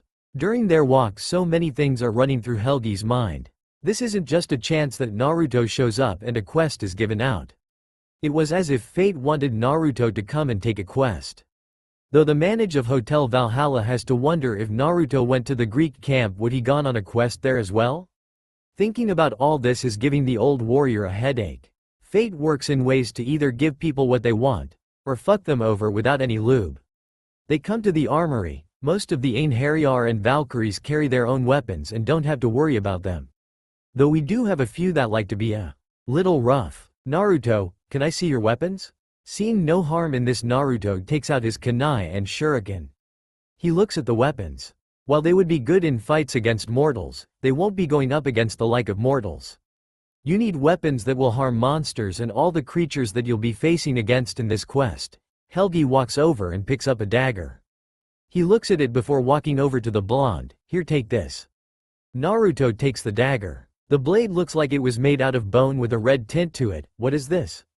Naruto remembers that one shinobi that used his very bones for weapons, but he never seen it since. That right there is bone steel. A strong metal that only we Norse know how to make. But that one right there is from the kill both you and Gundala brought in a week ago. "Wait, you mean that ghoul, right?" "That's correct." Helgi picks up a sword made from bone steel. Bone steel is bathed in the blood or monsters and creatures of the like. By doing so, the weapon becomes very more deadly to those of the same blood. A sword made out of bone steel can be made to even slay a god if they somehow gains the god's blood. Some gods call this the world's bane because it can kill anything if made correctly. Naruto looks at the dagger in awe. The blonde has learned and even seen some really cool weapons during his time as a shinobi to understand and respect those weapons and the people who wield them. And now he is holding a dagger that could do the same one day. The quest didn't make much sense. What are we supposed to do? Gundala asked, since she's been around for 500 years. All quests have some type of goal, but this one didn't. It just said for one Greek and one Norse to head west. There is nothing west, but the Rome camp, Camp Jupiter. I don't know, Helgi didn't like it just as much as Gundala. Though many quests never really make sense till it was over when it truly made sense. This is more like the start of an epic journey that will be told for generations to come. Just follow your gut and trust your instincts. He looks over to Naruto. "The both you. Go forth and bring glory to your names." There wasn't much said after that as they both headed out. Gundala lead Naruto back to Brooklyn. Both blondes didn't waste any time and head for the train station. What they missed when they left the hotel was a man standing behind a corner smiling with a sickly grin. The man brings up one of his finger and snaps it with a sickly pop. He couldn't contain himself as laughter escapes from his lips. After waiting for a solid week, his target finally comes out. Oh, joy. That's all for now. If you enjoy, then please like, share and do comments.